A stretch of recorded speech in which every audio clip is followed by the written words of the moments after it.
हाँ जी, कितने दोस्त ज्वाइन कर चुके हैं? 7। सर आपकी आवाज में काफी डिस्टॉर्शन है। हाँ जी, हाँ जी, हाँ जी। उमर,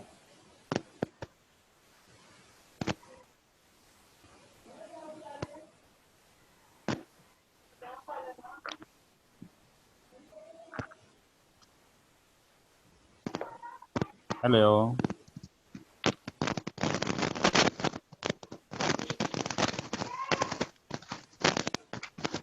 आमना ये दूसरी देना वो।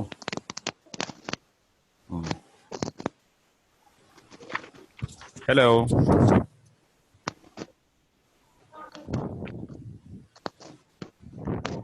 जी, कैसे हैं आप लोग जी? ठीक हैं? अल्लाह का शुक्र है। अभी डिस्टॉर्शन अभी भी फील हो रही है? जी सर। अच्छा अच्छा।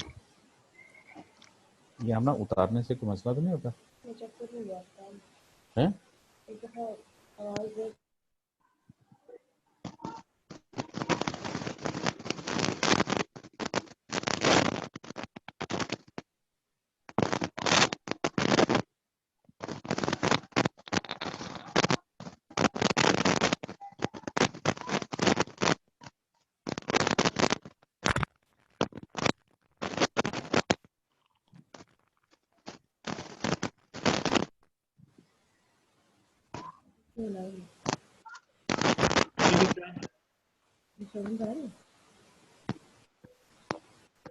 ये तो इसमें वो हो रही है डिस्टॉर्शन में। हेलो।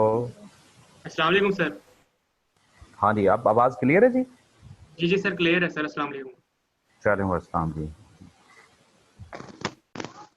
और सब अच्छा जी। कैसे हैं आप लोग? सब ठीक हैं? अल्लाह का करम सर, आप सुनाएं, आप ठीक ठाक हैं? बस फाइन। अली की आवाज़ लग रही है मुझे। जी सर, अली अली गिलानी सर। हाँ जी, हाँ जी, हाँ जी, हाँ जी। तो बिफोर स्टार्टिंग, अच्छा, कुछ कराची के स्टूडेंट्स भी इस वक्त अभी ज्वाइन कर चुके हैं मुझे जी, please, from Karachi, from Islamabad.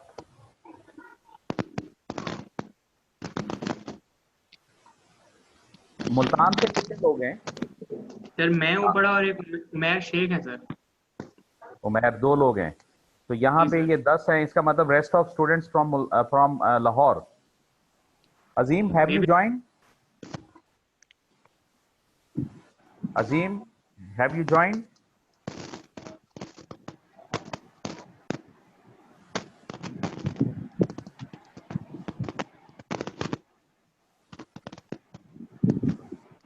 अच्छा जी, please ladies gentleman, one of our topic, that is the resource based strategy और सर नेट। जी जी एक्सक्यूज मी सर, एक जी क्वेश्चन जी। था सर लेंसेज से। सॉरी, सर लेंसेज के टॉपिक से क्वेश्चन था। नहीं समझ नहीं आई। लेंस, जी जी, हाँ जी, बताइए। जी सर जी सर, इसमें डिज़ाइन और डिस्कोर्स में सर फर्क आपने बताया था, डिफ्रेंशिएट किया था सर इसकी थोड़ा सा। सर अगर मैं इन दोनों को फॉर्मल कहूँ तो ये बात ठीक है सर? सर बहुत शोर है सर, वो भाई की बात भी सुनाई नहीं दे रही सर, आपकी भी नहीं आ रही। हाँ, कुछ ऐसा ही है कुछ। उमर, इधर आइएगा।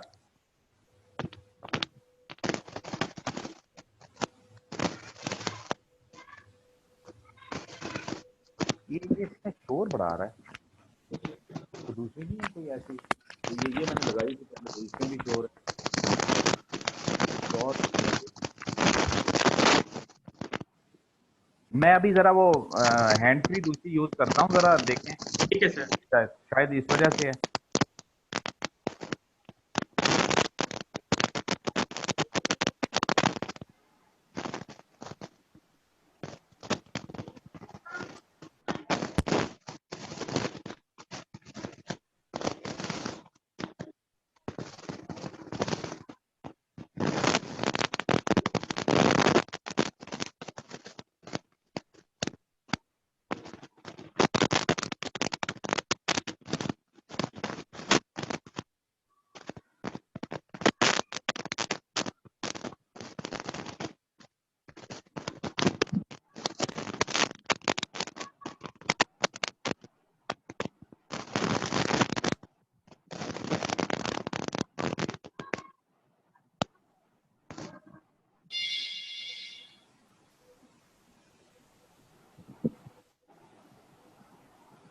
किसका माइक खुला हुआ?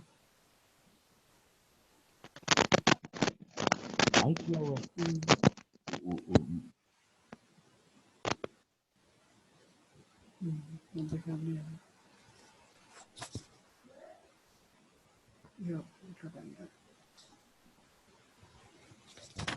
Hello Assalamualaikum, sir. हाँ जी now the voice is clear Yes, sir. Very clear, sir. चलिए थैंक यू वो मेरा ख्याल है किसी का माइक खुला हुआ था अच्छा जी Maybe, प्लीज sir. आप प्लीज हाँ जी सवाल कीजिएगा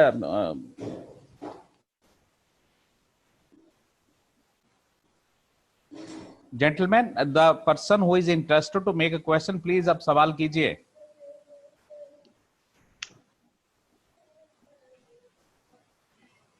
हेलो Sir, mute ना हो गए वो. अच्छा चलें एनी हाउ अब please actually resource based strategies हाँ जी Usama Usama please make a question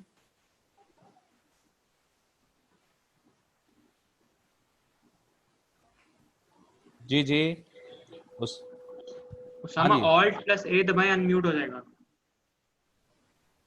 ये मुझे कह रहे हैं अली सर उसामा को कह रहा हूँ, सर सुन रहे हैं तो.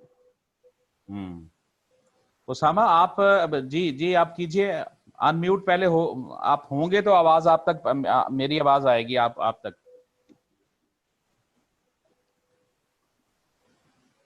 हेलो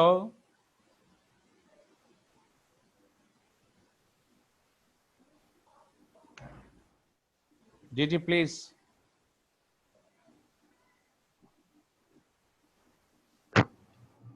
मेरा ख्याल ये सब कुछ पीछे से हो रहा है जी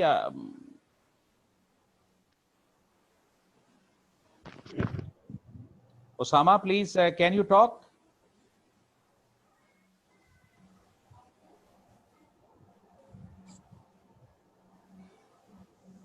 अच्छा जी अब anyhow listen the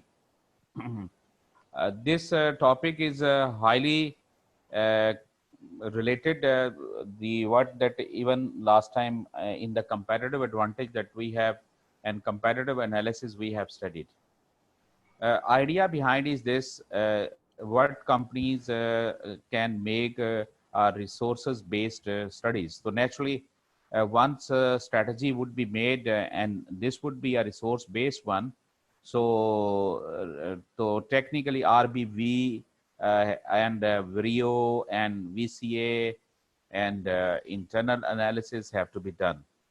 So this is with respect to this one. Now, in fact, fundamentals of strategy is fundamentally strategy is about defining intentions, strategic intent. Acha, please keep in mind whenever we call about strategic intent, तो इसमें आप company की strategic intent का मतलब है कि जो company की intentions हैं उसमें चार चीजों को शामिल कर सकते हैं कि whenever you are going to see the strategic intent of the company so it involve vision, it involve mission, it involve goals and it involve objective. ये किसी भी कंपनी की strategic intent होती है ठीक है ब्रॉडर बेस जो है तो सबसे पहले विजन है देन मिशन है देन गोल है देन ऑब्जेक्टिव्स हैं and achieving strategic fit by allocating और मैचिंग रिसोर्सेज टू अपॉर्चुनिटीज तो that is basically called resource based strategies तो क्या है strategy is about defining intentions तो जब हम अपनी इंटेंशन को डिफाइन करने जाएंगे तो इसको स्ट्रेटेजिक इंटेंट कहते हैं एंड अचीविंग स्ट्रेटेजिक फिट और जब आपने स्ट्रेटेजिक फिट अचीव करना होता है तो हमेशा you are trying to allocate your resources according to the opportunities तो तीन चीजों को मिक्सअप करना कि कंपनी की स्ट्रेटेजिक इंटेंशंस क्या हैं इंटेंट क्या है और देन फिर आप उसके मुताबिक रिसोर्सेज को एलोकेट करना अपनी अपॉर्चुनिटीज के मुताबिक my dear this is basically the strategy जब आप डिफाइन करते हो तो इसको हम कहते हैं ठीक है जी अच्छा इसी को अगर हम मजीद लेके चलें तो the effective development and implementation of strategic fit वाली बात हो गई सर जी जी, हाँ जी। तो मतलब है कि स्ट्रेटजी को आप बनाने जा रहे हैं ना, तो जी सर। बेसिकली पर्पस क्या है कि आपने फिट हासिल करना है किसके दरमियान, कि अब कंपनी की अपॉर्चुनिटीज और जी इंटेंशंस, रिसोर्सेज जी और जी अपॉर्चुनिटीज के साथ, ठीक है। जी सर। और इसके लिए जो आप चीज बनाते हो वो आपकी स्ट्रेटजी होती है। अच्छा, the effective development and implementation of strategy depend upon the strategic capability of the organization, which will include the ability not only to formulate strategic goals, but also to develop and implement strategic plan through the processes of strategic management and strategic planning. मतलब ये इसकी effective development और implementation of strategy हम इसको कहते हैं। इसमें कोई प्रॉब्लम तो नहीं जी मेरा ख्याल। No sir. कमिंग, अच्छा आप देखिए, चूंकि for the resource based strategies के लिए क्या है कि द रिसोर्स बेस्ड व्यू जो हम पहले देख चुके हैं पहले भी, of strategies that the strategic capability of a firm depend upon its resource capability, कि आपकी जो स्ट्रेटेजिक कैपेबिलिटी वो किसके ऊपर डिपेंड करती है, रिसोर्स कैपेबिलिटी के ऊपर। और आपकी कंपनी के कितने रिसोर्सेज होते हैं, सोर्सेज रिसोर्सेज चार किस्म के हैं। एक फिनेंशियल रिसोर्सेज हैं, एक फिजिकल रिसोर्सेज हैं, एक आपके ह्यूमन रिसोर्सेज हैं, और तीसरे आपके that may be called what that जो इंटेंजिबल रिसोर्सेज आपके होते हैं, इंटेलेक्चुअल कैपिटल टाइप, ठीक है ना जी। तो हमने इनकी कैपेबिलिटीज को असेस करने के नाम को हम क्या कहते हैं, resource based strategies. Resource based strategy theorists such as Barney 1991 argue that sustained competitive advantage stems from the acquisition and effective use of bundles of distinctive resources that competitor cannot imitate. तो my dear, जो resource based strategies होती हैं वो आपको ये बताती हैं, Berne एक पर्सन है, उसने 1991 में कहा कि असल में अगर सस्टेन कंपैरेटिव एडवांटेज आपने लेना है तो वो आपको कैसे मिलेगा, कि from the acquisition and effective utilisation of bundle of distinctive resources. अब यहाँ बंडल ऑफ डिस्टिंक्टिव रिसोर्सेज से क्या मतलब है, कि जो आपके ये चारों रिसोर्सेज है आप इनको पैकेज करते हो इस तरीके के साथ कि वो चीजें कोई दूसरा उसको इमिटेट ना कर सके। अच्छा, वो जो ये तो कोर कॉम्पिटेंसी की डेफिनेशन ही है जैसे बात की है। किसकी core competencies? My dear, core competencies की डेफिनेशन नहीं है।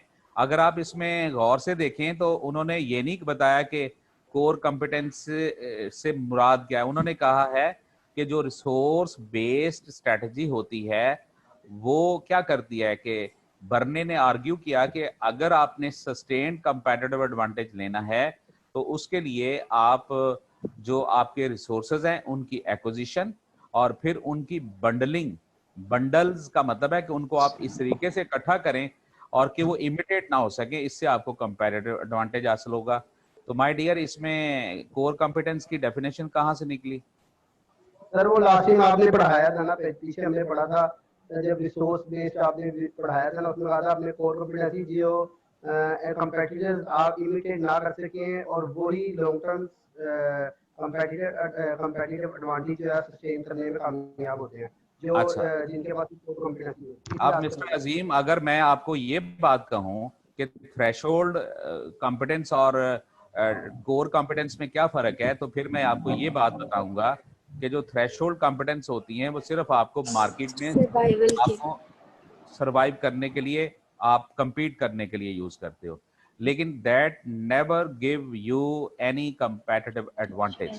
But on the other side, once a company is using distinctive resources or competence, so that give you competitive advantage. तो मैंने अभी भी डेफिनेशन तो नहीं की माय डियर मिस्टर अजीम, मैंने तो ये कहा है कि आपने अगर कंपेटिटिव सस्टेन्ड कंपेटिटिव एडवांटेज हासिल करना है तो कंपनी को क्या करना होगा, कि रिसोर्सेज की एक्विजिशन और उनको इफेक्टिव बंडल करके, मीन पैकेज करके उसकी यूटिलाइजेशन इस तरीके से करें कि उससे इमिटेशन ना हो सके। Right sir. ठीक है, तो ये मैंने डेफिनेशन तो नहीं की माय डियर। मैं तो ये बता रहा हूँ कि इसका ये जो अभी तक डिस्कशन हुई है, तो सिंपल सेंस में बर्ने के मुताबिक मैं ये पूछ सकता हूँ कि what is the philosophy of Barney in 1991, what gentleman has said to gain a comparative advantage. तो आप कहेंगे जी उस बंदे ने कहा है कि हम एडवांटेज कंपैरेटिव इस सूरत में ले सकते हैं कि ऐसे रिसोर्सेज को हम अक्वायर करें और उनको इस तरीके से मिक्सअप करें, बंडल करें, और कि वो कॉपी ना हो सके, और उस तरीके से इस्तेमाल करके डिस्टिंक्टिव आप को काम करें ताकि कोई वो which is making different one from other. तो मैंने अगेन आपको कंपैरेटिव एडवांटेज की डेफिनेशन तो जेंटलमैन मैंने नहीं बताई, मैंने तो ये कहा कि how a company can gain sustain comparative advantage.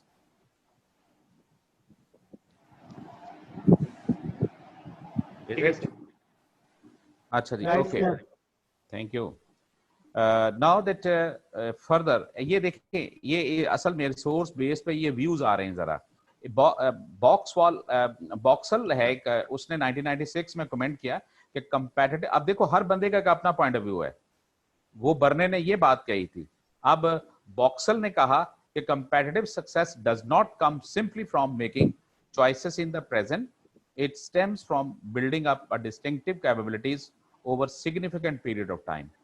अब वो ये कहता है जी कि मतलब फर्क सिर्फ ये है कि आप अपनी डिस्टिंक्टिव कैपेबिलिटीज आपको बिल्ड करनी पड़ेगी ओवर पीरियड ऑफ टाइम। मसलन ओवर पीरियड ऑफ टाइम का मतलब है कि आप अगर आप किसी फील्ड में एक्सपर्टीज हो, स्पेशलाइज्ड हो, तो आपको अपनी उस स्पेशलाइजेशन को मेंटेन रखना पड़ेगा। अदरवाइज अगर आप ये ना कर सके तो फिर उस सूरत में क्या होगा कि आपकी स्किल्स हैं वो डिके हो जाएंगे, ऑब्सोलीट हो जाएंगे, तो उस सूरत में फिर आप कंपैरेटिव एडवांटेज हासिल नहीं कर सकोगे। इसी तरह टीसी पिसानो एंड शॉन है डिफाइन, उन्होंने कहा जी dynamic capabilities as the capacity of the firm to renew augment and adapt its core competence over time. अब उन्होंने कहा जी कि डायनामिक जो कैपेबिलिटीज होती हैं उनको हमें क्या करने की जरूरत है, ये तीन बातें उसने कि उसको रिन्यू करो। आर्गुमेंट, आर्गुमेंट से क्या मतलब है?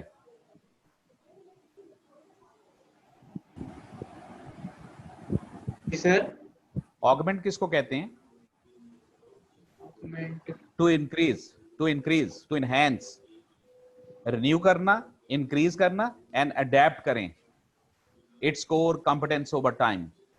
तो otherwise mean that's comparative advantage would not be achieve. अच्छा अब देखिएगा, ये बर्ने का वो मॉडल जो अभी हमने बात की थी कि आप how the identifying sustainable comparative advantage, firm resources, heterogeneity, और दैट इज द, ये सॉरी ये रिरम नहीं है, ये एफ होगा, firm resource immobility.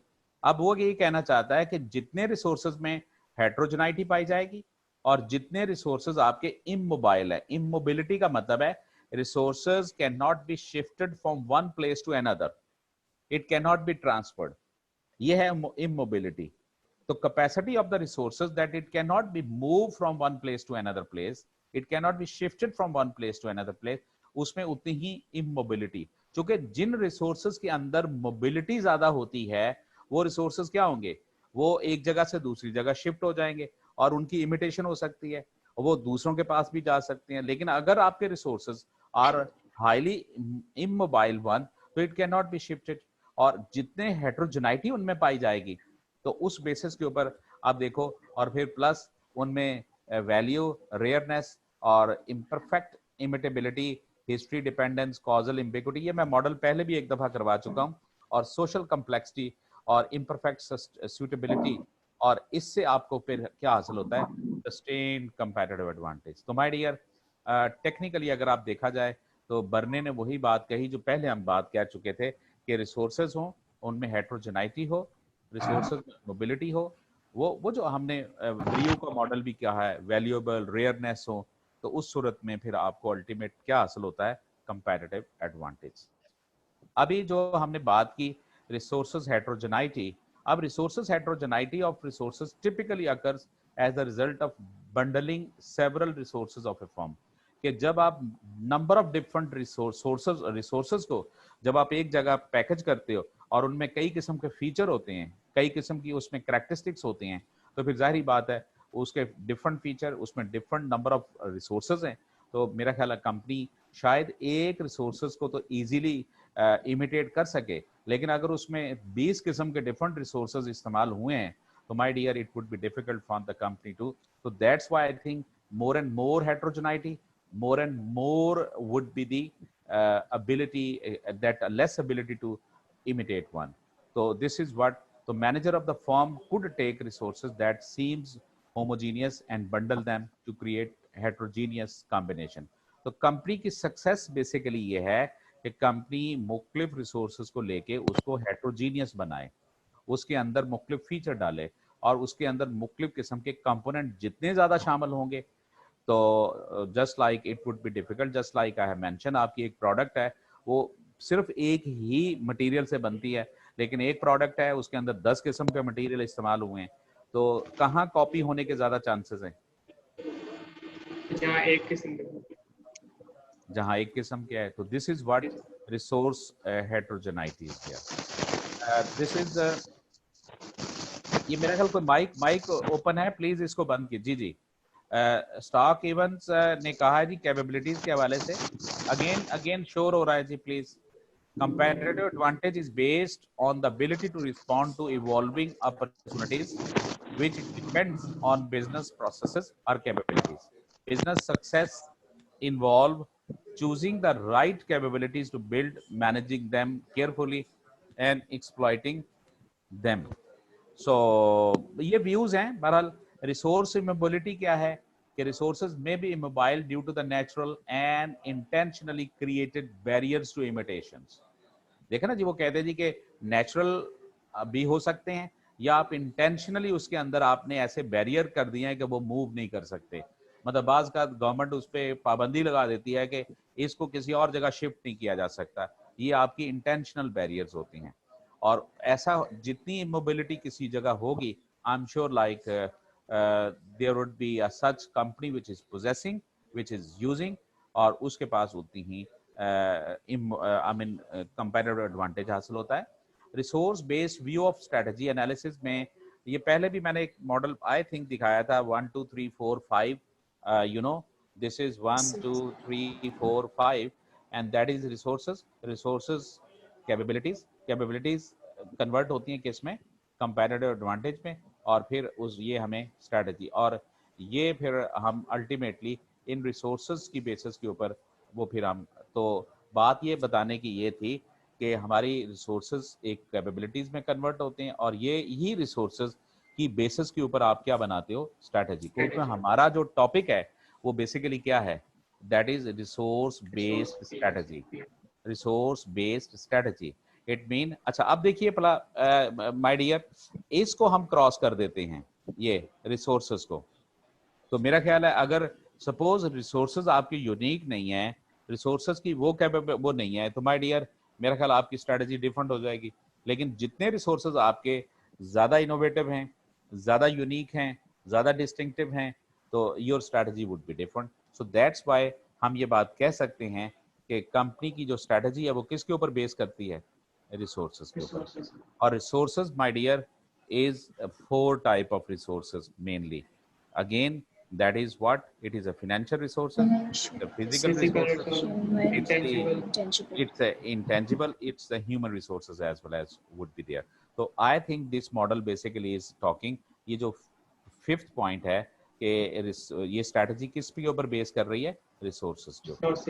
This was the basic point that I want. अच्छा इसी तरह डिस्टिंक्टिव कैपेबिलिटीज में सस्टेनेबल एंड अप्रोप्रिएट आप चाहते हैं कि हमारे पास कैपेबिलिटीज हों और उसको हमें लाइकवाइज उसकी आर्किटेक्चर का मतलब है उसको बनाना, रेपुटेशन, इनोवेशन उसमें लाना। अच्छा आपके ये कंपनी है और ये एक्सटर्नल स्टेक होल्डर्स हैं, ये इंटरनल स्टेक होल्डर्स हैं, तो you know company must have to consider the employees, manager, owners, plus ये एक्सटर्नल स्टेक होल्डर हैं, supplier, society and government, creditors and share holders, customer. Remember एक आपका मेरा ख्याल है वो कल टॉपिक स्टार्ट होगा और उसका नाम है स्टेक होल्डर मैनेजमेंट।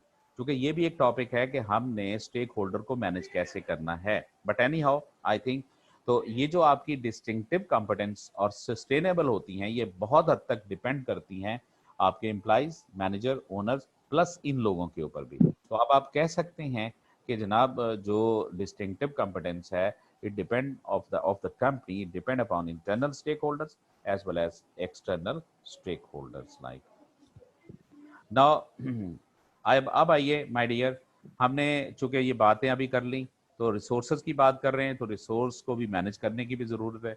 तो my dear, defined resource management as the comprehensive process of, ये एक डेफिनेशन ज़हन में रख लें। जब आप रिसोर्स मैनेजमेंट कहते हैं तो इससे मतलब स्ट्रक्चरिंग, बंडलिंग एंड लिवरेजिंग है। प्लीज दोबारा सुनिए। सॉरी जी जी प्लीज सर आवाज। जी जी सर, वो आपने भी पिछला पॉइंट बताया डिस्टिंक्टिव कैपेबिलिटीज पे, सर वो बेस करती हैं इंटरनल और एक्सटर्नल स्टेक होल्डर्स के ऊपर। सर जी उसका जी कोई प्रैक्टिकल एग्जांपल देंगे सर, कैसे सर डिस्टिंक्टिव कैपेबिलिटीज कैसे उन पे बेस करती हैं? भी देखिए, बात यह है कि फॉर एग्जांपल हम सप्लायर की बात करते हैं। जी सप्लायर सर। का जितना बैक पे फर्ज करें, मैं उसकी एक एग्जांपल देना चाहूंगा। आप एक कपड़ा बनाते हो, कपड़ा जी सर। बनाने के लिए यू नीड है कॉटन। कॉटन आप तो नहीं उगा रहे ना, कॉटन कौन उगाता है? फार्मर। अच्छा, जी सर। फार्मर अगर उसके अंदर अगर उसकी कपास इतनी अच्छी है जिसको आप बाय करके आप इस्तेमाल कर रहे हो, तो माय डियर आपको कंपैरेटिव एडवांटेज हासिल होगा ना जी। जी सर। इसका मतलब है कि your quality also depend upon the quality of the farmer, and that's why farmer is what external stake holders. Thank you sir. ठीक है, दिस इज व्हाट। अच्छा जी, तो रिसोर्स मैनेजमेंट में defined resources management as the comprehensive process of, please, resource management mean कि it's a process of structuring, bundling and leveraging the firm's resources. Please Ali दोबारा कहिएगा, क्या है? Resource management is the structuring, process of structuring, bundling and leveraging. Leveraging the firm resources. ठीक है जी। अच्छा जी, अब आइए जरा रिसोर्स मैनेजमेंट में manager differ in their resource management abilities and these differences matter to firm outcome. अच्छा आप देखिए प्लीज, अब रिसोर्सेज आपके पास हैं, फाइन, लेकिन जो मैनेजर्स हैं उनकी अपनी कैपेबिलिटीज डिफरेंट हो सकती है ना जी, एबिलिटीज डिफरेंट है। मसलन टीचर्स जो हैं मुख्तलिफ यूनिवर्सिटीज के अंदर वो रिसोर्सेज हैं, लेकिन उनको यूटिलाइज डिफरेंट तरीके से किया जा रहा होता है, और या उनके पास जो मैनेजमेंट है, मैनेजमेंट अपने टीचर्स को डिफरेंट अंदाज में यूज कर रही है। ये भी एक है कि दूसरा बात है कि resources management effect is contingent upon the quality of the focal resources. अच्छा अब देखिए, प्लीज कीप इन माइंड, जो फोकल रिसोर्सेज होते हैं ये कौन से हैं? जो मेन रिसोर्सेज हैं। वो कहते हैं जी कि जो रिसोर्स मैनेजमेंट की जो इफेक्ट है वो contingent upon the quality of the focal. देखिए, फोकल की कॉन्टिजेंट का मतलब है कि वो सिचुएशन बताती है कि अगर वो इनपुट जिसको आप यूज कर रहे हैं वो मेजर इनपुट है, अगर वो अच्छी है तो प्रोडक्ट की क्वालिटी बेहतर होगी, अदरवाइज वो नहीं होगी। तो that is also very important one. और थर्ड वन है synchronisation across process is vital for comparative advantage.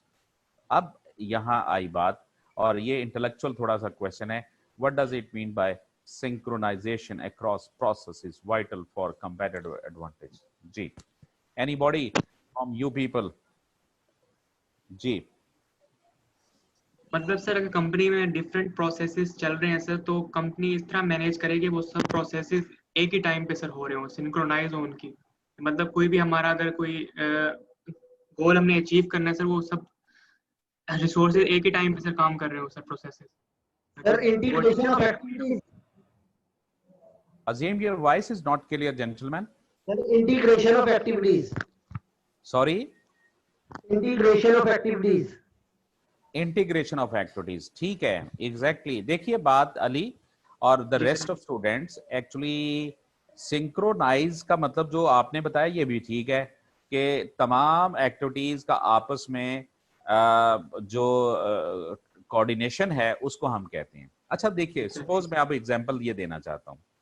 बात ये है कि यू नो द अगर आपके मार्केटिंग की एक स्ट्रेंथ है, लेकिन मार्केटिंग वालों की स्ट्रेंथ उस वक्त तक वो कंपैटिटिव एडवांटेज हासिल नहीं कर सकेगी, उसकी वजह यह है कि उसका सर्वे कंडक्ट करना है, फर्ज करें मार्केटिंग वालों ने, in order to find needs. अच्छा, उस नीड की बेस के ऊपर प्रोडक्ट बनेगी, और प्रोडक्ट का डिजाइन मार्केटिंग वालों ने तो नहीं बनाना, वो कौन बनाएंगे?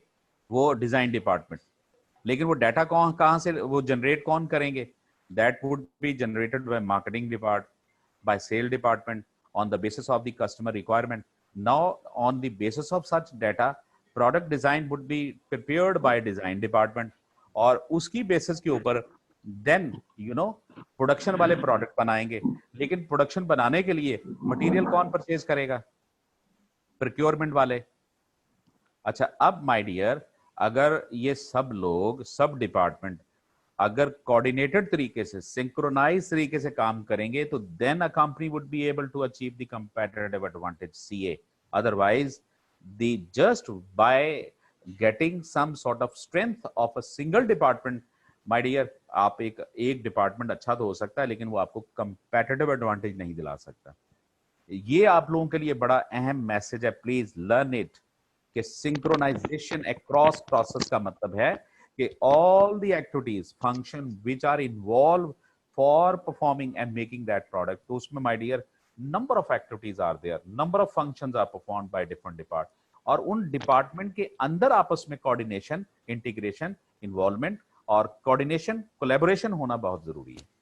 अगर वो कोलैबोरेशन नहीं है तो माइट भी, आप देखिए, फर्ज करें प्रोक्योरमेंट वालों ने माल खरीदना है, लेकिन उसकी पेमेंट किन्होंने करनी है? वो तो करेंगे ना जी, फाइनेंस वाले। अच्छा, अगर फाइनेंस वाले टाइम पे पेमेंट नहीं करते तो सप्लायर भाग जाएंगे। खरीद कौन रहे हैं? फाइनेंस वाले नहीं खरीद रहे, प्रोक्योरमेंट वाले खरीद रहे हैं। पेमेंट कौन कर रहे हैं? फाइनेंस वाले। अब इनका आपस में कोऑर्डिनेशन होना जरूरी है ना जी, my dear. This is called synchronization. तो what company is gaining competitive advantage, it is not just like the act of one depart, please. लिहाजा इसमें जब तक सारे डिपार्ट इसको है कि synchronization across process is vital for the competitive advantage. So I hope so कि इन सब पॉइंट्स के ऊपर जो सबसे अहम पॉइंट था वो थर्ड वन है। आई hope so you have enjoyed and you know and what is the true meaning. Now, processing resources alone does not guarantee the development of the competitive advantage. Instead, resources must be accumulated, bundled, and leveraged. ये हमने जो बात पहले भी अभी हमने आगे भी करनी है, structuring, bundling, leverage mean that the full value of resources are creating competitive advantage is realized only when resources are managed effectively. My dear, जब resources को अच्छे तरीके से manage करें, mean और resource management is a process of structuring, is a process of bundling, is a process of leveraging. तो तब जाके जब इन सारी एक्टिविटीज को आप करोगे तो you will be able to get का। इसका मतलब मैं ये सिंपल ये बात कहना चाहूंगा कि माय डियर, कंपैटिटिव एडवांटेज लेने के लिए आपको रिसोर्स मैनेजमेंट करनी पड़ेगी, और रिसोर्स मैनेजमेंट में आपको स्ट्रक्चरिंग करनी पड़ेगी, आपको बंडलिंग करनी पड़ेगी, और आपको मीन दैट्स leveraging करनी होती है, और plus competitive advantage require synchronization of all activities across the process. Otherwise एक डिपार्ट को, एक फंक्शन को बेहतर करके, माय डियर, अब मैं उसकी एक एग्जांपल ये देना चाहूंगा कि अगर फर्ज करें कंपनी ने या यूनिवर्सिटी ने अगर अपना सिर्फ एग्जाम बेहतर किया है लेकिन एकेडमिक्स बेहतर नहीं किया, तो मेरा ख्याल है वो यूनिवर्सिटी अपनी रिसर्च बेहतर नहीं की, अपनी और other counselling, student counselling, health and other related activities को बेहतर नहीं किया, तो वो यूनिवर्सिटी बस ठीक है उस एरिया में तो बेहतर हो सकती है, लेकिन वो कंपैटिटिव एडवांटेज हासिल नहीं कर सकेगी। कंपैटिटिव एडवांटेज लेने के लिए उस पूरी यूनिवर्सिटी को मिलके तमाम डिपार्टमेंट, जिसमें involving quality assurance, involving the academics, involving the examination, involving the course designing, और जो भी डिपार्टमेंट है, ये जब तक मिलके काम नहीं करेंगे, कंपनी में not be able to get a competitive advantage. That's why I think the competitive advantage is not a single job of one department. Clear? Now अब आइए, ये प्रोसेस आ गया जी, वो स्ट्रक्चरिंग, बंडलिंग और लेवरेजिंग। अब मेरा ख्याल है what stands for structuring the portfolio of the resources, acquiring, accumulating, divesting. कि आप अक्वायर करो, एक्यूमुलेट करो और डाइवेस्ट करो। डाइवेस्टिंग क्या चीज होती है?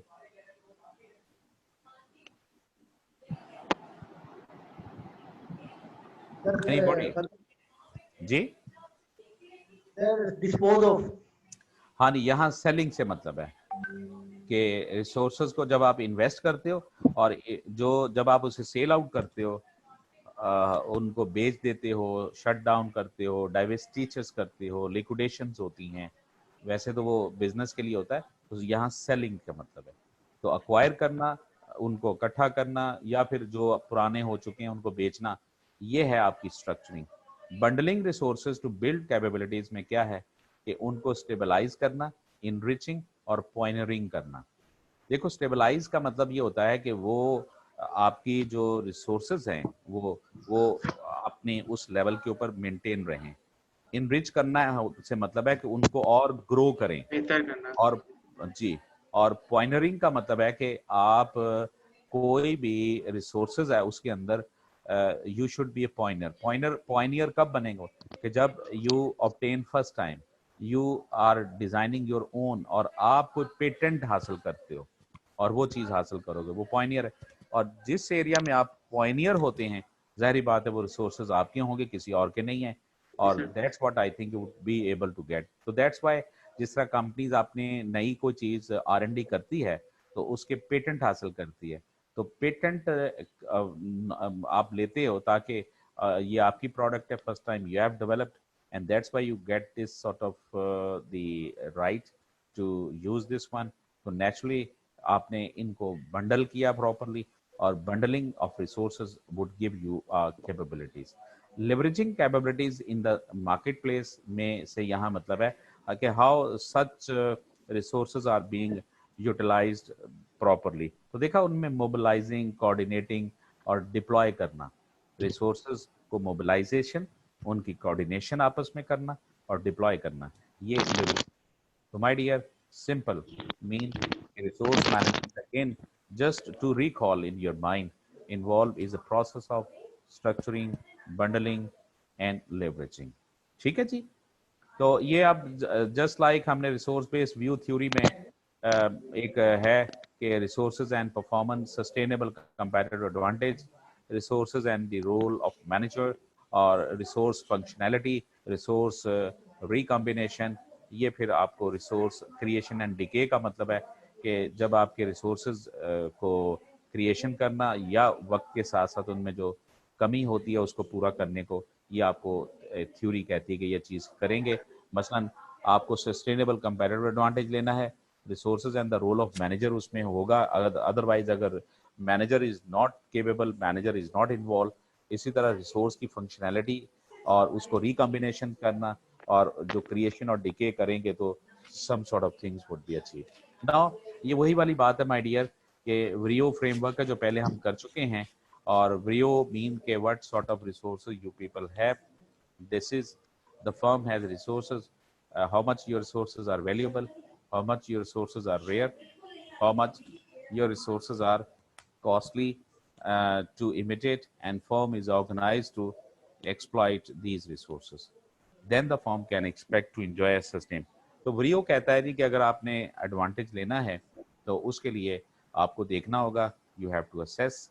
सो ये भी मॉडल इसी को ज़रा सोर्सेज में ज़रा मज़ीद उन्होंने बताए गए हैं कि मतलब ये आपकी valuable, so that is imperfectly imitable, और आई मीन दैट इज़ सब्स्टिट्यूटेबिलिटी, और रेयर कितने हैं, और ये फिर उनके अंदर जो चीज़ें हैं। बहरहाल ये पहले हम चीज़ें देख चुके हैं।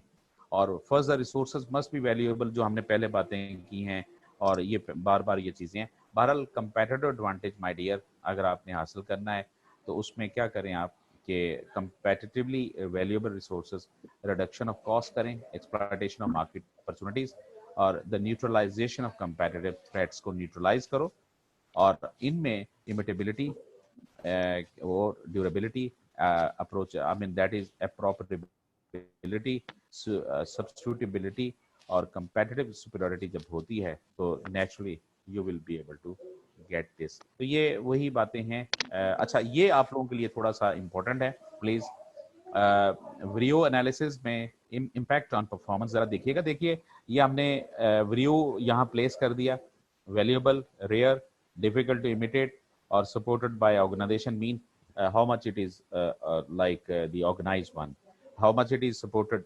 जितनी चीज सपोर्टेड होगी उतना ही वो ऑर्गेनाइज है, जितनी ऑर्गेनाइज है तो नेचुरली। अच्छा अब यहाँ पे देखिए, ये आपकी कंपेटिटिव इम्प्लीकेशन है और ये परफॉर्मेंस है।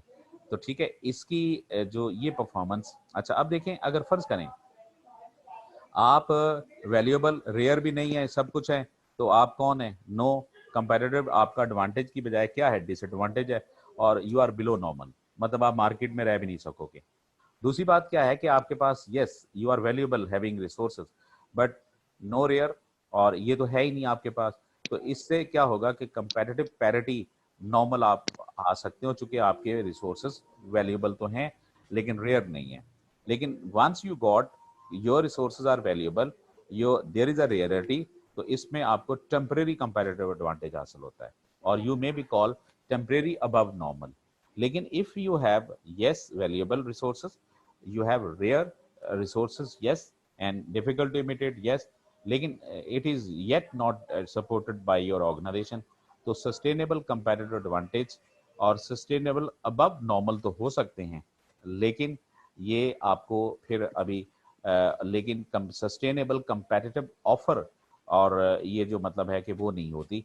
लेकिन जहां आपके पास ये चारों चीजें यस हो जाएं, तो फिर सस्टेनेबल कंपेटिटिव ऑफर, आप ऑफर से यहाँ मतलब यह है कि अब आप मार्केट लीडर टाइप हो, और उसमें फिर what you are thinking you can do this one. तो पता ये चला कि जैसे जैसे हम ग्रीन एरिया बड़ा होता जा रहा है, ये यहाँ चारों हैं, तो दिस इज व्हाट, जैसे जैसे हम इधर की तरफ जाएंगे इसका मतलब हमारे रिसोर्सेज के अंदर ये चीज़ों की कमी हो रही है। तो नेचुरली इस जगह पे आप बिल्कुल आप डिसएडवांटेज में हैं, और इस जगह आप बहुत ज़्यादा एडवांटेज में। तो that is what I think companies do need to make this one.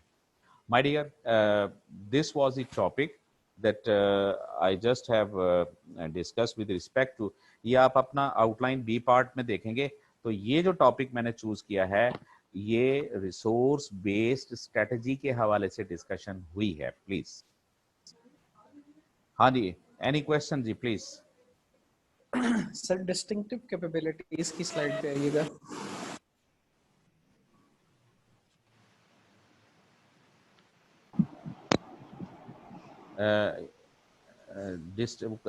कहाँ पे थी जी? सर इससे पीछे ये वाली। इसमें सर ये आर्किटेक्चर, रेपुटेशन और इनोवेशन, इसको जरा एक्सप्लेन करना। बस ये देखिए, बात ये है कि टेक्निकली आर्किटेक्चर से यहाँ मतलब यह है कि डिजाइनिंग, मेकिंग, और नेचुरली आप जब अपनी कैपेबिलिटीज की आर्किटेक्चरिंग करेंगे वो यहाँ नहीं होती, क्योंकि इंटरनल आपके एम्प्लॉइज कैसे हैं, मैनेजर कैसे, ओनर्स कैसे हैं, आपका सिस्टम कैसा है, ये आर्किटेक्चर है। ठीक है। अच्छा, जब आप रेपुटेशन में अगर आपकी सप्लायर और कस्टमर आपके अच्छी फील लेते हैं तो ये आपको क्या देंगे? ये रेपुटेशन देंगे। लेकिन जब आपकी सोसाइटी में, सोसाइटी, गवर्नमेंट, क्राइटर्स और शेयर होल्डर के हवाले के साथ इसके अंदर ये लोग भी इन्वॉल्व हो जाएंगे, और देन वो फिर आपकी इनोवेशन, मतलब शेयर होल्डर को फंड प्रोवाइड उसको करने होंगे, और क्राइटर्स हैं उनसे अगर फंडिंग अवेलेबल होती है, गवर्नमेंट अगर सपोर्टिव है, और सोसाइटी के अंदर अगर जो प्रोडक्ट जो आप नहीं बनाते हैं अगर उसकी डिमांड ज़्यादा होगी तो आप इनोवेशन की तरफ जाएंगे, जिससे हम डिमांड कंडीशंस की बात करते हैं। तो लिहाजा ये बात उन्होंने इस तरीके से की है, आर्किटेक्चरिंग और रेपुटेशन और innovation. Got it, thank you. हाँ जी, एनी क्वेश्चन? अदरवाइज हम मूव करें जी प्लीज। सर जी सर अगर किसी आप डायनामिक इन्वायरमेंट के अंदर ये क्या नाम है आपकी जो प्रोडक्ट्स हैं सर, आपने जिस तरह से बात की है कंपेटिटिव इन्वायरमेंट के अंदर, जी डिस्टिंक्शन आप सर लेके आए अपनी प्रोडक्ट्स में, डिस्टिंक्शन लेके आए हैं सर जिस तरह से, तो सर अगर वो डायनामिक इन्वायरमेंट है तो वो इम्पेयरमेंट नहीं आपकी ऑफर में आ जाएगी बहुत जल्द? उसके लिए माय डियर, जब देखिए असल में थोड़ा सा आप ऐसा लें कि डायनामिक इन्वायरमेंट का मतलब है कि बड़ी फास्ट चेंजिंग आती है, ठीक है। जी अच्छा ओके, अब बात यह है कि जब फास्ट चेंजिंग आ रही होंगी तो नेचुरली आपको डिस्टिंक्टिव कैपेबिलिटीज मेंटेन रखने के लिए अपने अंदर क्या करना होगा, आपको लर्निंग इन्वायरमेंट डेवलपमेंट और स्किल्स जो सीखने हैं वो उसको जितनी जल्दी आप डेवलप करेंगे तो जाहिर बात है आपकी फिर वो कैपेबिलिटी डिके नहीं होंगी। अच्छा, अगर आप मार्केट के मुकाबले में आप जिस तरीके से आपका कंपेटिटर रिस्पॉन्ड करना चाहता है आप नहीं कर पा रहे तो पीछे हट जाओगे, और जितना वो कर रहा है उतना आप करोगे तो कम से कम उसके पैरेलल में आ जाओगे।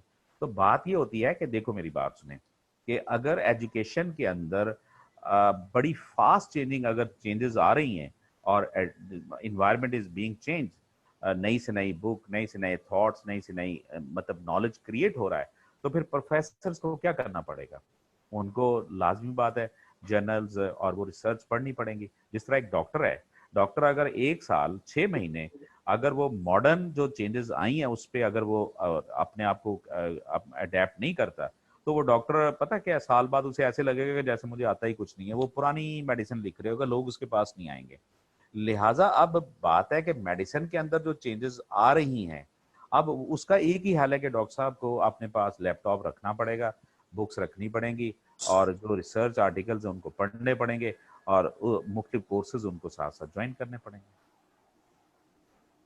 ठीक है ठीक है, तो बात ये है, जी देखिए देखिए बात है कि देखें ये तो बात कंफर्म है, चेंज आने से आपकी जो एसेट्स की टेक्नोलॉजी एडवांसमेंट से जो पुराना एसेट है उसमें डिके होना है, उनमें इम्पेयरमेंट आएगी।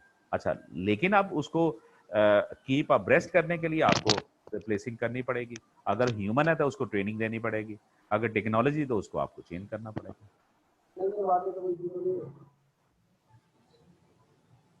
जी अजीम थोड़ा सा ऊंची बोलिएगा। हेलो अजीम, आपकी आवाज क्लियर नहीं आ रही। आवाज आ रही है आपकी? नहीं, मैं कह रहा हूं आपकी आवाज नहीं आ रही थी क्लियर। अच्छा जी प्लीज मुझे अच्छा अच्छा जी okay now if you going to see अपने उस पार्ट बी को, तो हमारा एक और टॉपिक है वो है management accounting and business strategy के हवाले का। अब असल में ये मैं जाती तौर पे ये कोई बहुत बड़ा टॉपिक इतना नहीं है। नेचुरली आई थिंक जो मैनेजमेंट अकाउंटेंट है जैसे आपकी अपनी डिग्री ACMT की है, कॉस्ट मैनेजमेंट अकाउंटेंट है, तो आपको कॉस्ट मैनेजमेंट करनी पड़ती है। और इसको हम थोड़ा सा अगर देखा जाए तो जितनी कॉस्ट मैनेजमेंट आप बजटिंग बेहतर करोगे, प्रोसेस कॉस्टिंग बेहतर करते हो आप, आई mean like the job order costing है आपकी, CVP एनालिसिस आपका है, ठीक है ना जी, आप लाइक वाइज तो नेचुरली उसका इम्पैक्ट क्या होता है कि you will be able to cut the cost and to optimum utilisation of resources करोगे। तो नेचुरली यहाँ पे हम ये बात देखना चाहते हैं कि इस हवाले से आज की मॉडर्न टाइम के अंदर जो कॉस्ट मैनेजमेंट अकाउंटेंट्स हैं, मैनेजमेंट अकाउंटिंग है, वो भी उसका एक रोल है और उसका रिलेशनशिप एक बनता है बिजनेस स्ट्रेटजी के हवाले के साथ। तो दिस इज द वे। अच्छा आप देखिएगा प्लीज इसमें हम थोड़ा सा पहले देखते हैं कि हमारी स्ट्रेटजी और स्ट्रेटेजिक प्लानिंग है।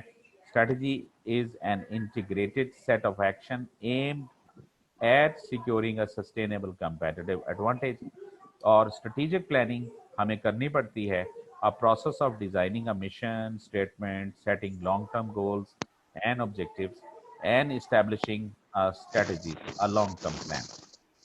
अच्छा, now that strategic management और strategic management accounting आ गई, क्योंकि हम जब स्ट्रेटेजिक मैनेजमेंट है, लॉन्ग टर्म प्लानिंग, उसकी इम्प्लीमेंटेशन एंड कंट्रोलिंग, इसको मैं सिंपल अगर कहूँ तो ये जो 3 बातें लिखी हैं हम शुरू में ही आपको कह चुके हैं स्टेजेस ऑफ स्ट्रेटेजिक मैनेजमेंट, जो 3 है basically strategy formulation, implementation and evaluation. तो इन्होंने यहाँ लफ्ज प्लानिंग का इस्तेमाल कर दिया, मीन फॉर्मुलेटिंग करना, इम्प्लीमेंट करना, और कंट्रोलिंग मीन इवेल्यूशन।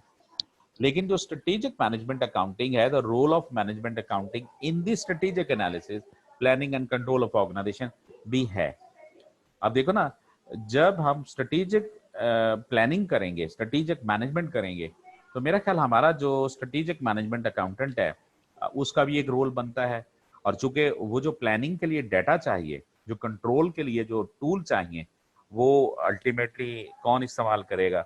वो जिस तरह एक फाइनेंस मैनेजर इस्तेमाल करता है रेशो एनालिसिस में, इसी तरह स्ट्रेटेजिक जो मैनेजमेंट अकाउंटेंट है वो भी करता है। और आजकल तो उनके रोल बहुत ज्यादा चेंज हो गया है, इन्फ्लेशन का इम्पैक्ट है और बहुत सारी चीजें हैं, that is suppose to be seen. तो अब सवाल पैदा हुआ कि मैनेजमेंट अकाउंटिंग, पहले तो हम जरा देख लेते हैं बड़ी सिंपल सी सेंस में कि management accounting is a practical science of value creation within organisation in both the private and the public sector. बड़ी सिंपल बात है।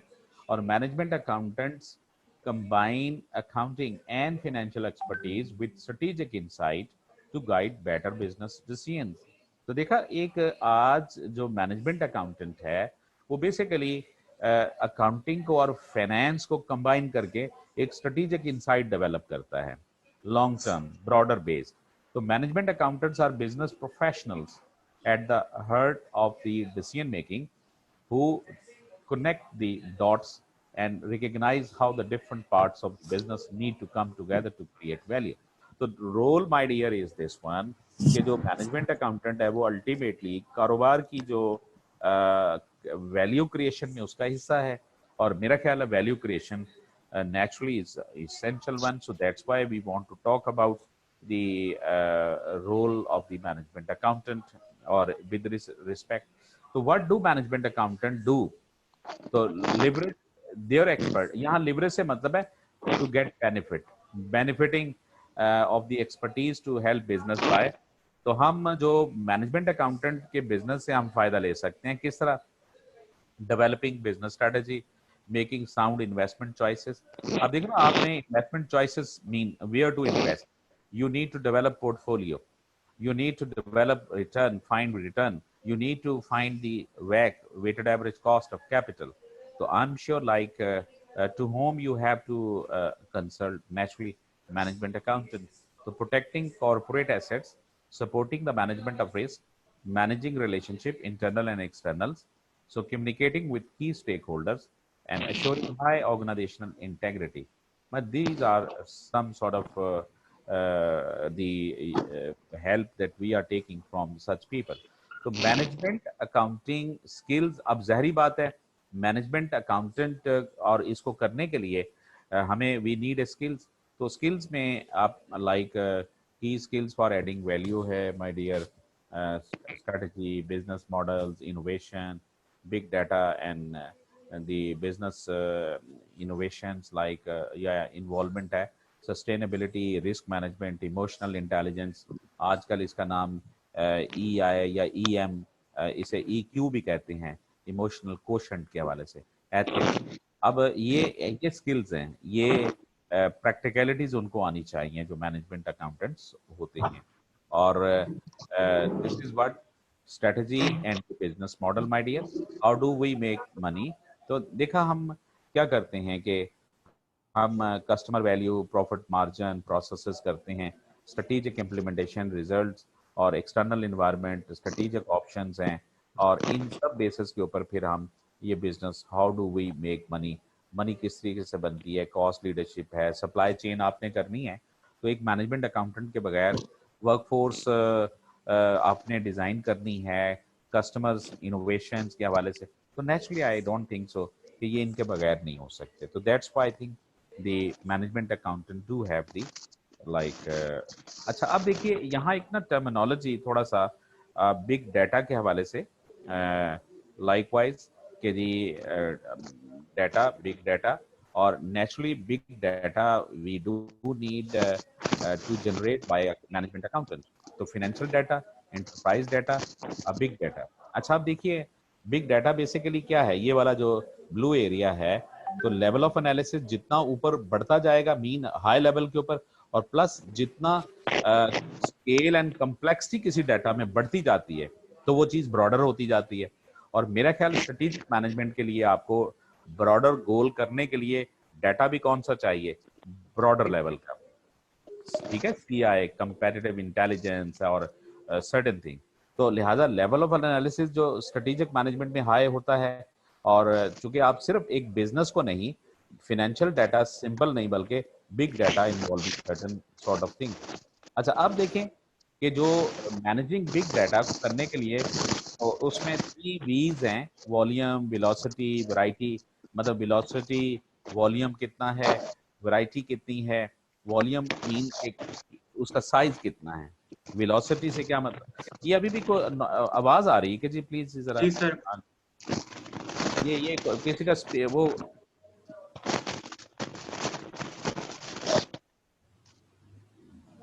हाँ जी, आप ठीक है मेरा ख्याल। यस सर, ठीक। जी जी प्लीज। तो वेलोसिटी, वैरायटी, वेरिएबिलिटी, कम्प्लेक्सिटी, मतलब इसको हम देखते हैं।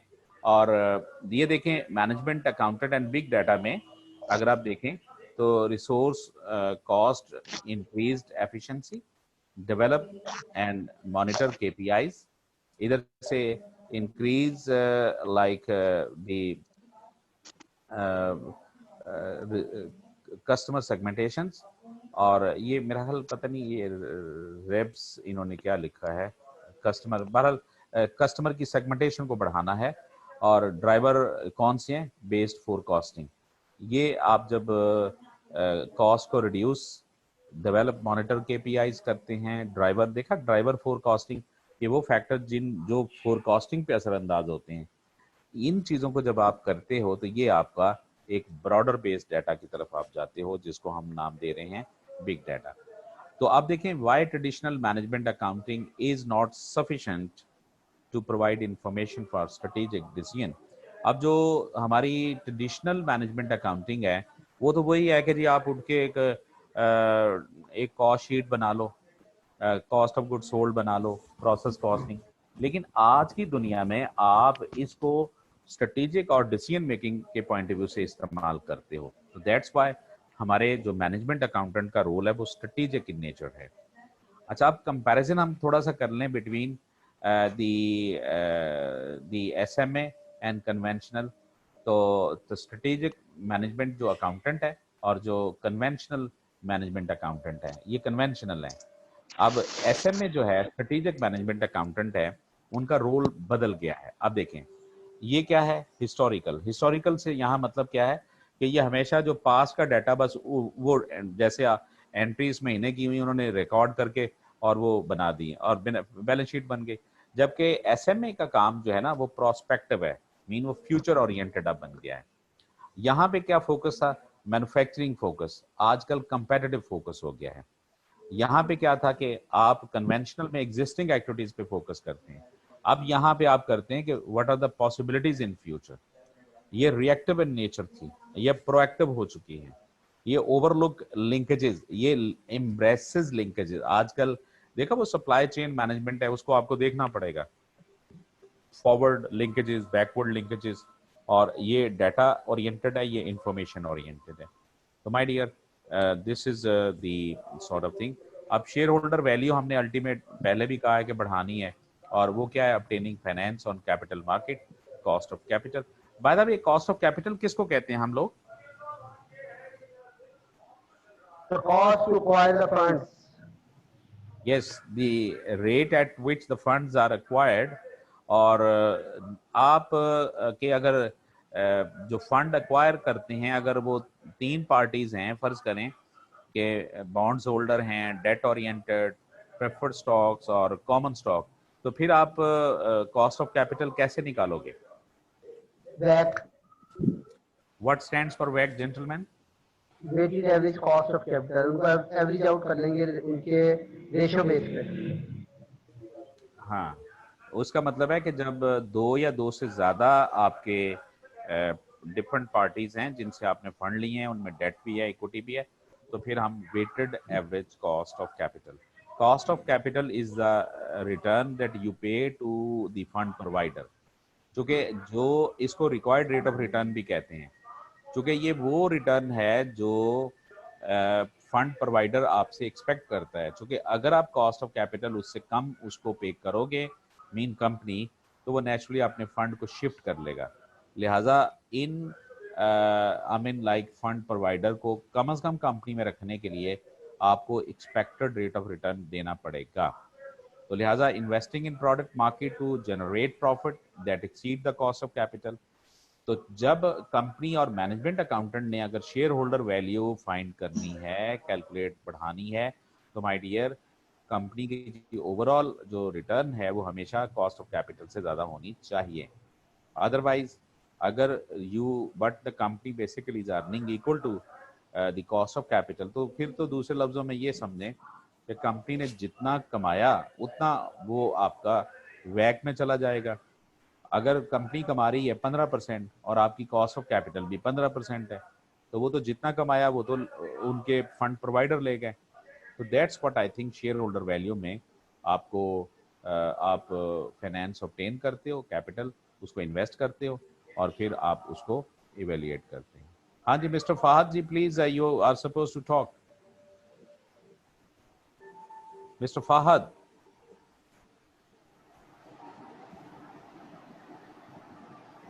फहद आप बात कर सकते हो जी।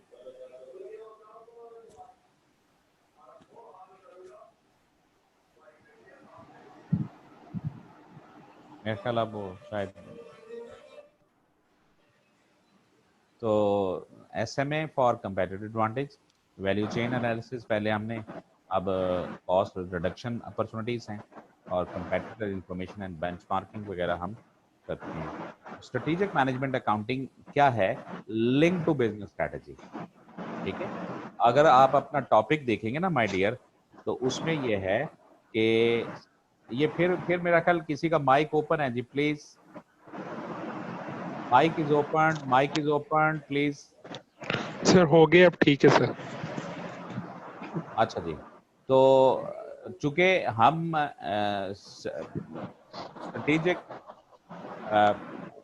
That is the management accounting को हम लिंक कर रहे हैं बिजनेस स्ट्रेटजी के साथ, तो the provision and analysis of management accounting data about a business and it's competitor which is of use in the development and monitoring of the strategy of that business. So should SMA be concerned only with financial data? तो naturally बात है कि no, ये ऐसा नहीं। Capacity utilisation, market share, price taker, maker, cost structure, quality, reliability और relative to company, ये सब चीजें आज के जमाने में जो है वो मैनेजमेंट अकाउंटेंट करता है। ठीक है ना? और strategic management accounting should be more outward. शोर बहुत है जी, please speaker is the problem I think जी।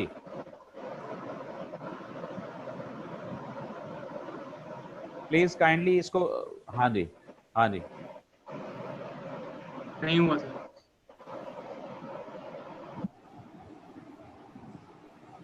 अच्छा जी, तो this is what strategic management accounting should be more outward looking. Simply देखा, पहले ये क्या था, ये इनवर्ड लुकिंग था। अब हम क्या करते हैं कि extend cost management along value chain, supply chain and life cycle, collection of competitor information, pricing, cost, volume, market share, cash flows, resources, or exploitation of cost reduction opportunities, continuous improvement and non-financial performance measures. तो ये बहरहाल हमारा फिर matching accounting emphasis है। Likewise इसको आप लोग role of accountant आ गया जी, सिंपल है मेरा ख्याल है कि ये responsibility of the accounting operation for marketing the resultant of SMA are the natural outcome of the effective operation management process, ये उसका रोल है। और इंफॉर्मेशन अबाउट कंपेटिटर हासिल करना, प्राइसिंग के हवाले से, कॉस्ट स्ट्रक्चर, वॉल्यूम, स्ट्रेटजी और कंपेटिटर रिलायबिलिटी। अच्छा जी, ये हमारा इसका एक पार्ट वो जो हो गया है। अब आपके ही आउटलाइन में अगला टॉपिक है role of board of directors. लेकिन ये नॉइज बहुत ज्यादा है, प्लीज ये किसकी वजह से हो रहा है कि please excuse me Ali, sir ये वाकई बहुत प्रॉब्लम ज्यादा है। सर, वाकई नॉइज आ रही है सर, बहुत ज्यादा आ रही है।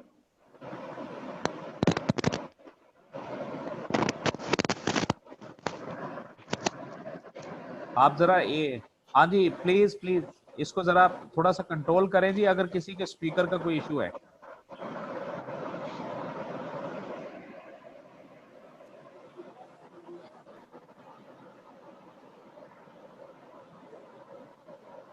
अच्छा जी, कोई इस पे रोल मैनेजमेंट अकाउंटिंग और एंड बिजनेस स्ट्रेटजी पे जो क्वेश्चन करना चाहें? और मैंने वैसे सीमा की बुक में पढ़ा था रोल ऑफ मैनेजमेंट अकाउंटिंग ना स्ट्रेटजी के हवाले से, वो एक बात शेयर करना चाहूंगा।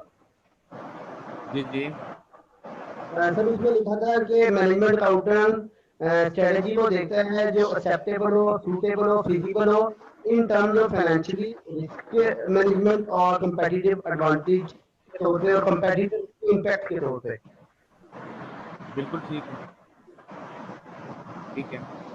हाँ जी, हम आगे चलें। ये यार ये नॉइज नॉइज इज देयर। अब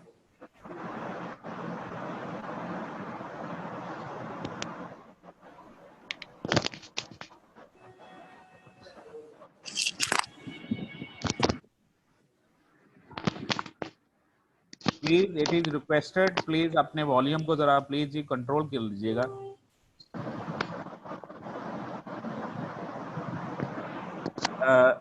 नाउ जी, role of board of directors.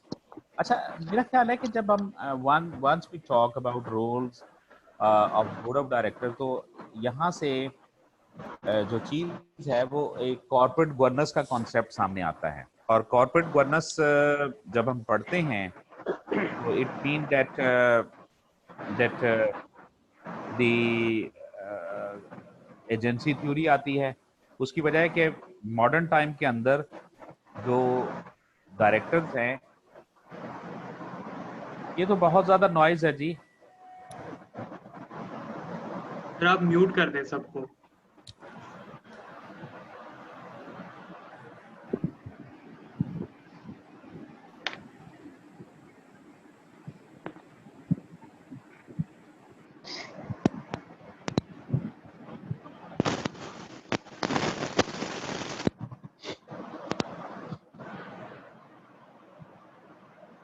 ये सब सारे के सारे ऑन हैं यहाँ पे, लेकिन ये मुझसे यहाँ तो नहीं ये हो रहे। अरे हमें आपकी आवाज से सुन भी रहे हैं, समझ भी रहे हैं, आप प्लीज कैरी ऑन रखें।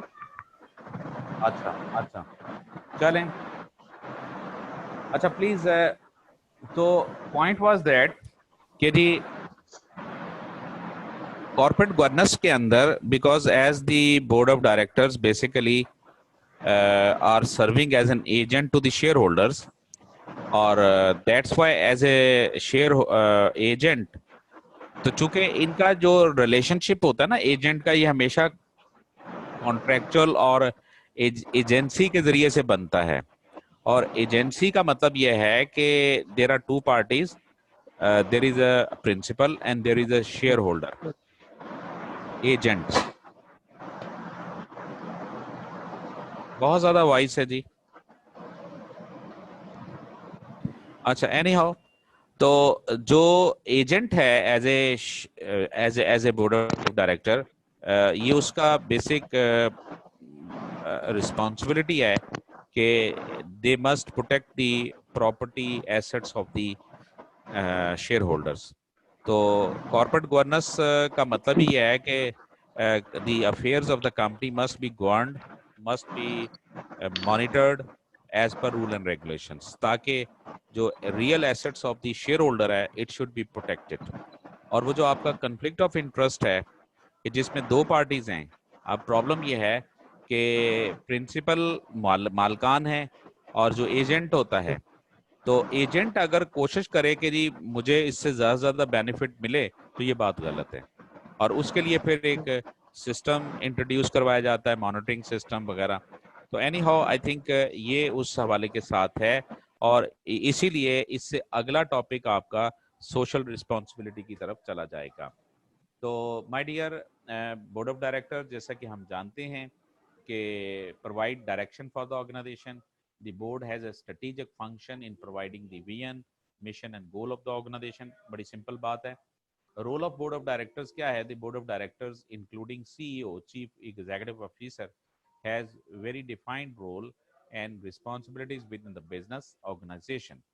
Essentially, it is a role of the board of directors to hire the CEO or general manager of the business and assess the overall direction and strategy of the business.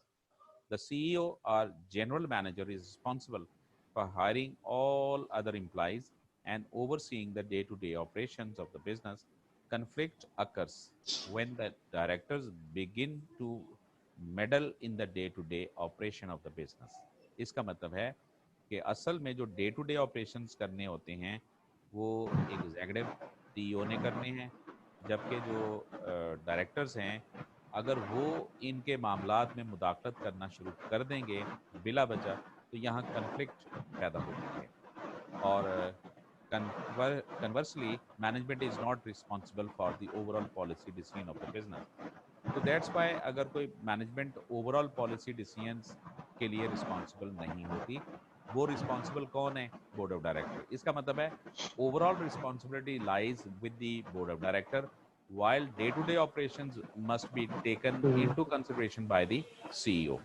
So anyhow, I think अब चूंकि Board of Director are serving as an agent, तो लिहाजा उनको responsibilities उसमें तो role of board of directors क्या हो सकते हैं कि it act as trustees of shareholder. अभी जैसे मैंने बात की है कि उनका रोल एज एन एजेंट है और ट्रस्टी बेसिकली वो पार्टीज होती हैं कि जो अपने प्रिंसिपल अपने जिनके बिहाफ के ऊपर वो काम कर रहे होते हैं उनके इंटरेस्ट को उन्होंने सेव करना होता है.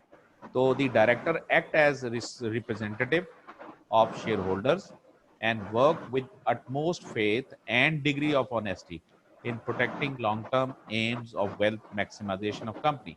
So my dear, पहला एक role it act as a trustee of shareholder. The role of director में आगे क्या है कि determining the fundamental objective and policies. तो कंपनी की जो फंडामेंटल ऑब्जेक्टिव और पॉलिसीज और मिशन विजन वगैरह है ये काम किन का है? डायरेक्टर्स का है. Role of board of director में determining the organization structure and selecting the top executive. देखें टॉप एग्जीक्यूटिव वो जो सीईओ है उनकी सिलेक्शन कौन करेगा? Board of director. और कंपनी का जो ओवरऑल स्ट्रक्चर बनाना है ये किसका काम है? Board of director. मिशन लिखना, विजन बनाना ये किन का काम है? डायरेक्टर्स का है. और इसी तरह अप्रूविंग फाइनेंशियल मैटर. तो जितने भी कंपनी के जो फाइनेंशियल मैटर्स की अप्रूवल है on behalf of share holder वो कौन करते हैं?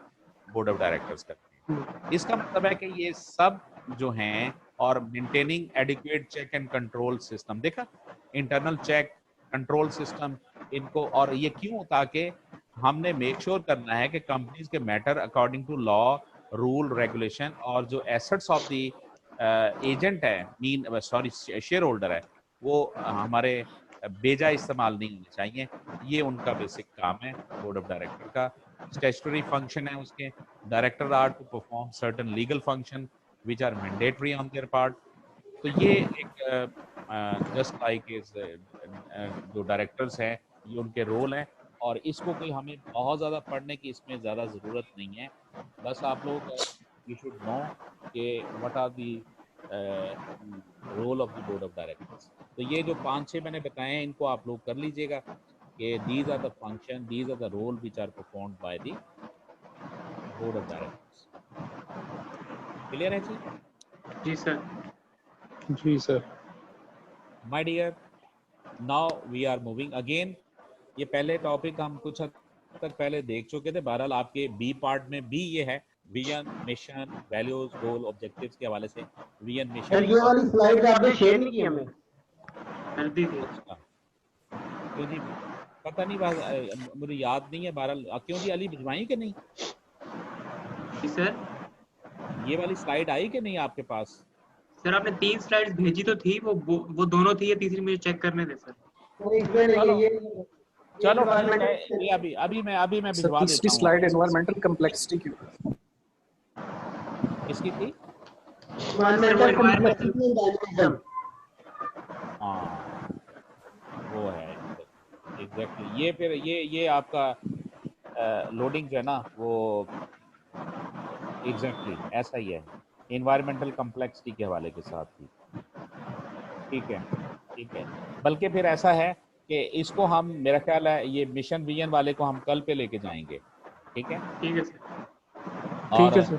इन्वायरमेंटल जो कम्प्लेक्सिटी है वो मैं आप लोगों को उसमें उसको ब्रीफ कर देता हूँ ऐसे ही। अच्छा जी, जरा बताइएगा, और मैं स्लाइड आपको वो भिजवा देता हूँ।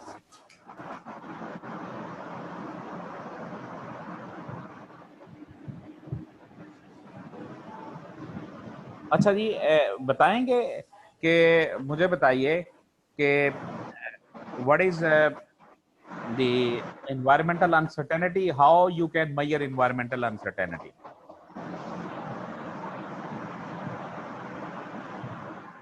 जितना ज्यादा एनवायरनमेंट कॉम्प्लेक्स और डायनामिक होगा उसमें अनसर्टेनिटी भी बहुत ज्यादा होगी। इसका मतलब है कि environmental uncertainty कितनी देखिए, चीजों हम पे यूँ कह डिपेंड। सकते हैं कि business conditions in business are constantly changing sir. Factors हैं बड़े जो सर बिजनेस को इन्फ्लुएंस कर रहे हैं सर, जो आउटसाइड द कंपनी है। कॉम्प्लेक्सिटी का मतलब ये है कि उसमें फैक्टर्स कितने इन्फ्लुएंस कर रहे हैं, और डायनामिज्म का मतलब ये, डायनामिक का मतलब ये है कि रेट ऑफ चेंज कितना, कितनी तेजी से एनवायरनमेंट चेंज हो रहा है। तो ये जितना ज्यादा होगा उसमें अनसर्टेनिटी भी ज्यादा होगी। एग्जैक्टली ऐसा ही है, ऐसा ही है। देखिए ऐसा है, पहली बात है कि अनसर्टेनिटी इज व्हाट। देखो, किसी जगह पे किसी चीज के अकर होने का अननेचुरल पैटर्न और हमें उसका पता ना हो, और any time it may occur, any time it may be change, any any time it may be deviated, तो my dear this mean that there is things are highly uncertain. अच्छा, किसी भी कंपनी का जो इन्वायरमेंटल अनसर्टेनिटी अगर आपने देखनी हो तो उसको आप देखेंगे कि हम दो बातें, environmental uncertainty is measured the degree of change and the degree of complexity found in company's environment। ठीक है जी, कि वहां पे किसी जगह पे डिग्री ऑफ चेंज कितना है और डिग्री ऑफ कम्प्लेक्सिटी। अच्छा, रेट ऑफ चेंज जो है it may be high, it may be low, और अगर आपके यहाँ डिग्री ऑफ चेंज ज़्यादा है, माय डियर हम कहते हैं कि उस कंपनी का एनवायरनमेंट डायनामिक एनवायरनमेंट। अगर जितना रेट ऑफ चेंज लो होता जाएगा, वेरिएबिलिटी लो होती जाएगी, तो हम कहते हैं कि वो एनवायरनमेंट क्या होता है, स्टेबल एनवायरनमेंट। लिहाजा डिग्री ऑफ चेंज की बेसिस के ऊपर we attribute a company environment is either more dynamic और either it is more stable. ये अब हमने आने वाले टाइम में मतलब असेस करना है कि किसी कंपनी के कितना इन्वायरमेंटल अनसर्टेनिटी पाई जाती है। और दूसरी बात है कि कम्प्लेक्सिटी है, और complexity mean that how much environment is complex mean, और कम्प्लेक्सिटी का ताल्लुक है कि हाउ मैनी इन्वायरमेंट के अंदर कंपोनेंट कितने पाए जाते हैं, फोर्सेस कितनी हैं, और जितने फैक्टर ज़्यादा पाए जाएंगे हम उसको उतना ही वो कॉम्प्लेक्स इन्वायरमेंट होता है। और लिहाजा degree of what component element, more and more component involve, more and more I mean complex. तो लिहाजा कॉम्प्लेक्सिटी का ताल्लुक मोर और लेस से है, जितने उसमें एलिमेंट ज़्यादा होंगे उतना ही उसमें इन्वायरमेंट में कॉम्प्लेक्सिटी ज़्यादा पाई जाएगी, और जितना कम है, लिहाजा इसकी बेसिस के ऊपर हम ये बात देखेंगे। और बहुत ज़्यादा शोर है जी, कोई मुझे तो इसमें अब मेरा ख्याल ऐसा कर लें कि आज इसको, किसी मेरा का ख्याल माइक है खराब है सर। जी, आज किसी का माइक खराब है सर। हाँ ऐसा ही है, बहुत ज़्यादा शोर है। अच्छा, अब आप ऐसा कर लें कि मेरा ख्याल है रेस्ट ऑफ हम तो बात ये जो इन्वायरमेंटल अनसर्टेनिटी पे कल मैं इंशाल्लाह स्लाइड के साथ डिस्कशन करूंगा। फिर अभी को क्वेश्चन है तो आज जो रेस्ट ऑफ जो हमारा लेक्चर हुआ उसके ऊपर प्लीज आप क्वेश्चन कर लें जरा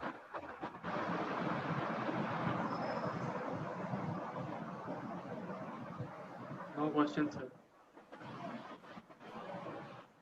प्लीज। सर क्वेश्चन कोई नहीं है, वो मैंने आपसे कहा था कि अगर वो सर कोई आपके पास मटेरियल है एमसीक्यूज के हवाले से तो वो काइंडली शेयर कर दें। जी जी, वो मैं करता हूँ आज शेयर। मैंने इसके ऊपर सीमा की बुक देखी थी एमसीक्यूज के हवाले से, मैंने वो शेयर भी कर दी थी। कैप्लॉन की आ रही थी E3 ऑन एमसीक्यू। किट है सर, सर इसका इसकी बुक की किट है सर। नहीं, देखें इसका एक सिंपल, देखो एमसीक्यूज आपको कोई पता नहीं कहाँ से आने हैं, तो वो आप एक अपने पास एक वेबसाइट बना लें किस्म का, या वो उसके आई मीन बैंक, और उसमें वो रखते जाएं, और उसको मतलब है कि जी आप उनको करें, और उसके साथ साथ आंसर भी अगर होंगे तो उसकी लॉजिक भी क्लियर होती जाएगी साथ साथ। नहीं तो असल में ये मतलब ये नहीं कि किधर से आने हैं, मकसद ये है कि जब आप एमसीक्यू शेयर करेंगे ना, हमारा जो टॉपिक रिवाइज हो जाएगा। ऐसे तरह चीजों को मेमोराइज और रिमेम्बर करना थोड़ा मुश्किल हो जाता है बार बार।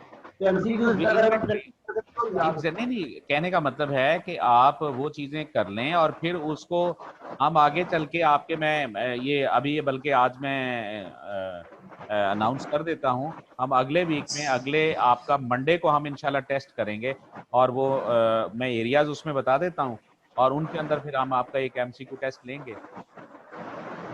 ठीक है सर। ठीक है सर। ठीक है सर। चले, मेरा ख्याल नॉइज बहुत ज्यादा है जी, के फिर मेरा ख्याल है वी से ओके, और इंशाल्लाह जो कल वाली स्लाइड्स हैं वो मैं आज आपको ये सेंड कर देता हूँ, उनमें इन्वायरमेंटल अनसर्टेनिटी भी मैं सेंड कर देता हूँ, तो उन वहां से हम शुरू करेंगे। पहले इन्वायरमेंटल अनसर्टेनिटी, फिर वीएन मिशन, और फिर ऑनवर्ड जो अगली हैं जी। ठीक है, ओके, ठीक है सर। ठीक है सर। ओके जी, सो नाइस, थैंक यू, खुदा हाफिज। ओके सर, अल्लाह हाफिज़। खुदा हाफिज।